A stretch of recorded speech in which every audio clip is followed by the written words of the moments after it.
October மாதம் ஞாயிற்றுக்கிழமை பொது காலத்தினுடைய 27வது ஞாயிறு. இந்த நாளிலே ஆண்டவர் தம்முடைய தெய்வீக அன்பை நம் வாழ்வில் கொடுக்கிறார். ஆகவே இருளை பார்த்து கேட்க, எல்லாம் உம்மால் கூடும் தேவா, எல்லாம் உம்மால் கூடும் நாதா, எல்லாம் உம்மால் கூடும் தேவா, எல்லாம் உம்மால் கூடும் நாதா. கற்பாறையை நீர்க்குளமாக்க வல்ல தேவன் நீர், கற்பாறையை நீரூற்றாக்க வல்ல மீட்பரும் நீர். பாறையே நின்று நீரோடை வெளிப்பட செய்தவர் நீர், ஆறுகளை ஓடிட செய்தவர் நீர். எல்லாம் உம்மால் கூடும் தேவா, எல்லாம் உம்மால் கூடும் நாதா, எல்லாம் உம்மால் கூடும் தேவா, எல்லாம் உம்மால் கூடும் நாதா. ஆமாண்டவரே, உம்மால் கூடாது ஒன்றுமில்லை. விசுவசித்தால் தேவனுடைய மகிமையை காண்பீர்கள் என்று சொல்லியிருக்கிறேன். இந்த நம்பிக்கையில் உங்களை அர்ப்பணிக்கிறோம் நல்ல பிதாவே, ஆமென்.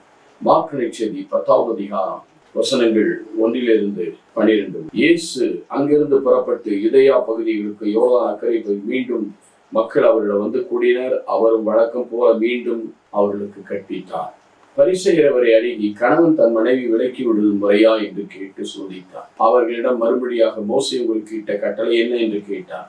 மோசே மணவிலக்கு சான்றிதழை எழுதி அவர்கள் விலக்கி விடலாம் அனுமதி அளித்துள்ளார் என்று கூறினார். அதற்கு இயேசு, உங்கள் கடின உள்ளத்தின் பொருட்டே அவர் இந்த கட்டளை எழுதி வைத்தார். படைப்பின் தொடக்கத்தில் இருந்தே கடவுள் ஆணும் பெண்ணுமாக அவர்களை படைத்தார். இதனால் கணவன் தன் தாய் தந்தை விட்டு தன் மனைவியோடு ஒன்றித்திருப்பான். இருவரும் ஒரே உடலாய் இருப்ப, இனி அவர்கள் இருவர் அல்ல, ஒரே உடல். எனவே கடவுள் இணைத்ததை மனிதன் பிரிக்காதிருக்கு என்றார். பின்னர் வீட்டில் இதை பற்றி மீண்டும் சீடர் கேட்டனர். இயேசு அவர்களை நோக்கி, தன் மனைவி விலக்கிவிட்டு வேறொரு பெண்ணை மணப்பவன் எவனும் அவருக்கு எதிராக பிரசாரம் செய்கிறான். தன் கணவரை விலக்கிவிட்டு வேறொரு மணக்கும் எவனும் பிரசாரம் செய்கிறாள் என்றார். கிறிஸ்துவில் பிரியமானவர்களே, திருமண வாழ், குடும்ப வாழ்வின் அடித்தளம் திருமணம், கணவன் மனைவி உறவு. இந்த உறவு தொடக்கம் புத்தகம் 2வது அதிகாரத்திலே பார்க்கிறோம். 18-25 முதல் திருமணத்தை ஆண்டவர் தான் நிறைவேற்றுகிறார். அதற்காக அவர் என்ன செய்கிறார்? இதோ மனிதனுக்கு ஆழ்ந்த தூக்கத்தை வர செய்து, அதற்கு முன்னால் படைப்புகள் அனைத்தும் பெயரிடுகிறான். அவன் ஏற்ற துணை கிடைக்கவில்லை. ஆகவேதான் ஆழ்ந்த உறக்கத்தை அவனுக்கு வர வைத்து அவனை விழாவில் இருந்து எழுந்து எடுத்து ஒரு பெண்ணாக உருவாக்கி முதல் திருமணத்தை அவர் நிறைவேற்றார். இதேதான் பார்க்க 6-7 வசனம் சொன்னது. ஆணும் பெண்ணுமாக படைத்த தேவன், இதோ கணவன் தன் தாய் தந்தை விட்டு தன் மனைவியோடு கூடியிருப்பான். இருவரும் ஒரே உடலாய் இருப்பர், இனி அவர்கள் இருவர் அல்ல, கடவுள் இணைத்தார். God unites them. No man is to ascend. அப்படின்னு அர்த்தம் என்ன? உண்மையாக கடவுளாக இணைக்கிற இந்த திருமண வாழ்வை இதோ அதை மனிதன் என்ன செய்கிறது? அதை என்ன செய்து விட்டால், பெண்ணானவள் தன்னுடைய கீழ்ப்படியாமையினாலே தானும் பாவத்தில் விடும். கணவனையும் துணையாக கொடுக்கப்பட்ட அவள் இதோ அவள் தன் இடர்களாக இருக்கிறாள். ஆனால் 2வது பெண்மணியான மரியாள் கீழ்ப்படுகிறாள். முதல்ல கீழ்ப்படுகிறாள். உனக்கும் உன்னித்துக்கும் அவள் பகை உண்டாக்கி தலை நசுக்கிறது ஆண்டவர். இயேசு வெற்றி கொண்டார். அதனால் அவர் அங்கே கீழ்ப்படிந்தார். அந்த 2வது பெண்மணி கீழ்ப்படிந்தார். நம்முடைய வார்த்தையின் கீழ்ப்படிந்து ஒத்துழைத்து தன்னுடைய மகனை உண்மையான மணவாளனாக இந்த பூமிக்கு கொண்டு வந்தார். திரு அவை என்பது எல்லா மக்களையும் குறிக்க, all the people of God. கிறிஸ்தவர்கள் மட்டுமல்ல, எல்லா மக்களையும் அவர் மனவாட்டியாக கொண்டது. அதற்காக அவர் என்ன செய்கிறார் என்றால், அந்த திருமணத்தை இன்னும் அதிகமாக, திருமணத்தினுடைய மேன்மை என்ன என்பதை இது எபேசியர் 2வது வாசகத்தில் 5:21-33 வசனம் சொன்னார். இப்போ ஒரு வார்த்தை இருக்கு, இந்த மறை உண்மை பெரியது. என்ன அந்த மறை உண்மை பெரியது? Mystery is great.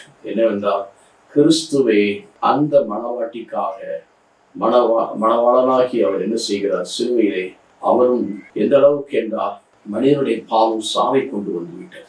அந்த பெண் செய்த பாவம் சாய். ஆதாம் சாகவில்லை, ஆனால் இயேசு மரித்தால் விழாவை ஈட்டியால் குத்தி திறந்தபோது யோவான் 19:34 பார்க்கும். ரத்தமும் நீரும், அங்கே வெறும் எலும்பு மட்டும் வந்தன, இங்கே ரத்தமும் நீரும் வந்தன. ரத்தம் உறவை குறிக்கிறது, இயேசு கிறிஸ்துவினுடைய உறவில் நாம் இரத்தத்தினால் கழுவப்படுகிறோம், அருகாமைக்கு கொண்டு வரப்படுகிறோம். எபேசியர் 2:13 நாம் பார்த்தோம். ஒரு காலத்தில் தூரத்தில் இருந்து இரத்தத்தினால் அருகே கொணரப்பட்டோம். நாம் அவருடைய உறவுக்குள் கொண்டு வரப்பட்டிருக்கிறோம். அவர் ரத்தம் நமக்கு மன்னிப்பை கொடுத்து அவருடைய உறவுக்குள் நம்மை கொண்டு வந்து சேர்த்திருக்கிறார். முதற்கனி கிறிஸ்து. ஆகவே அந்த தண்ணீர் எதை குறிக்கிறது என்றால் தூய ஆவி, தெய்வீக தன்மை குறிக்கிறது. ஆகவே திருமணத்திலே அங்கே தூய ஆவியானவர் அங்கு இருந்தாலும் கூட எக்ஸ்பிளிசிட்டா முழுமையாக கொடுக்கப்படவில்லை, அது அறியவில்லை. அந்த பெண்ணானவள் பரிசுத்தாவுடைய துணையை டிசைன்மெண்ட் கிடைக்கவில்லை. அவள் தன்னுடைய ஆவியை கொண்டு முடிவெடுத்து விட்டாள். இங்கே என்ன நடக்கிறது? இங்கே இருக்கிற பெண்ணானவள் பரிசுத்த ஆவி எங்க நடக்கும்போது தான் தெளிவாக சொல்லப்பட்டது. 31வது லூக்கா 1:10 பரிசுத்தாவின் மீது வருவார், உன்னதர் வல்லமை உண்மையில் ஆகவே பிறக்கும் குழந்தை தூயதவர் இறைமகன் எனப்படுவார். இயேசு பரிசுத்தாவினால் ஆட்கொள்ளப்பட்டுதான் பாலைவனத்துக்கு அழைத்து செல்லப்பட்டார். ஆண்டவருடைய ஆவி இறங்கும் போது இவரை நண்பார்ந்த மகன் என்று ஏற்றுக்கொள்ளப்பட்டார். ஆகவே இங்கு பரிசுத்த ஆவியானவர் கொடுத்து உறவை மட்டும் ஏற்படுத்தவில்லை. திருமணத்திலே பொதுவாக திருமணங்களை நிகழ்மத்தில் வெறும் உறவுன மாமிசத்தில் மட்டும் இருந்து தெய்வீக உறவுக்குள் வர வேண்டும். அந்த தெய்வீக உறவுக்கு என்ன தேவை? கிறிஸ்துவனுடைய அன்பினால் ஆட்கொள்ளப்பட வேண்டும் முதலிலே. 2வது பரிசுத்த ஆவியானவர் தேவை. பரிசுத்த ஆவியானவர் அந்த திருமணத்தை நிறைவாய் ஆசீர்வதிக்கிறார். அந்த வாழ்வுக்கு அவர் ஏற்ற ஒரு வாழ்வை நமக்கு கொடுக்கிறார். அன்றைக்கு அந்த பரிசுத்த ஆவி முழுமையாய் வெளிப்படுத்தப்படவில்லை, இருந்தது, ஆனால் மறைவாய் இருந்தார். ஆனால் இயேசு மிக தெளிவாய் பாடுபட்டு மரித்த போது, விழாவை திறந்த போது அதிலிருந்து வந்த மணவாட்டியாக மக்களுக்கு என்ன செய்கிறார்? அந்த பரிசுத்த ஆவியை கொடுத்து பிரமாணிக்கமாக எது நல்லது எது கெட்டது திருந்து நாம் இன்னும் கடவுளுடைய வல்லமையை கொண்டு நாம் சாட்சியாக இருக்க, நம்முடைய குடும்பம் இறைவனுக்கு ஏற்றதாக இருக்க, கடவுளுடைய உறவில் முதலில் இருக்க வேண்டும். 2வது பரிசுத்தாவுடைய உறவிலும் இருக்க வேண்டும். ஆகவேதான் இன்னைக்கு திருமணங்களாக இருப்பதற்கு காரணம் அங்கு பரிசுத்த ஆவியிலே மனித ஆவியும் மனித ஆணவம் ஆங்காரம் மனித உறவுகள் தான் செய்யப்படுகிறது. மாறாக தெய்வீக உறவும் 2வது பரிசுத்த ஆவியான இந்த குடும்பத்தில். ஏனென்றால் ஆவி எங்கு உண்டு? 2 Corinthians 3:18 சொல்லப்பட்டிருக்கிறது. நான் சொன்ன சொற்கள் ஆவி உயிர் உள்ளன, அவையுடைய வார்த்தைகள் கூட உயிர் உள்ளதாக இருக்கிறது, வாழ்வு தருகிற வார்த்தைகள் இருக்கிறது. ஆகவே நம்முடைய குடும்பங்கள் பரிசுத்த ஆவியினால் தூய்மையாக்கப்பட்டு பரிசுத்தாவுடைய வழிநடத்தலை பெறும்போது அந்த குடும்பம் அதனால் பிறக்கிற குழந்தைகள் ஆசீர்வதிக்கப்படும், கர்ப்பத்தின் கனி ஆசீர்வதிக்கப்படும், நிறைவாக வழிநடத்தப்படும். ஒவ்வொரு குடும்பமும் இயேசுவின் இரத்தத்தில் உறவிலே இருக்கிறது. அது மட்டுமல்ல, அதான் மறை உண்மை. 2வது பரிசுத்த ஆவியானவர் அந்த குடும்பத்தை வழிநடத்துகிறார். அன்றைக்கு அந்த பெண் அந்த பரிசுத்தாவுடைய ஞானத்தை பெறாதனாலே அந்த சாத்தான் நீ உண்டால் சாக மாட்டாய் என்று சொன்னவுடன் நீ கடவுளை போல ஆவாய், அது தெரியும் என்று சொன்னது போல பொய் பேசினது என்று நம்பிவிட்டது. ஆனால் பரிசுத்த ஆவியை பெறும்போது நாம் உண்மையை அறிந்து கொண்டு உண்மையின்படி நாம் வாழ்வதற்கு அது ஏதுவாகும். ஒவ்வொரு குடும்பமும் இன்றைக்கு இயேசுவின் இரத்தத்தால் கழுவப்பட வேண்டும், இயேசுடைய உறவுக்குள் வர வேண்டும்.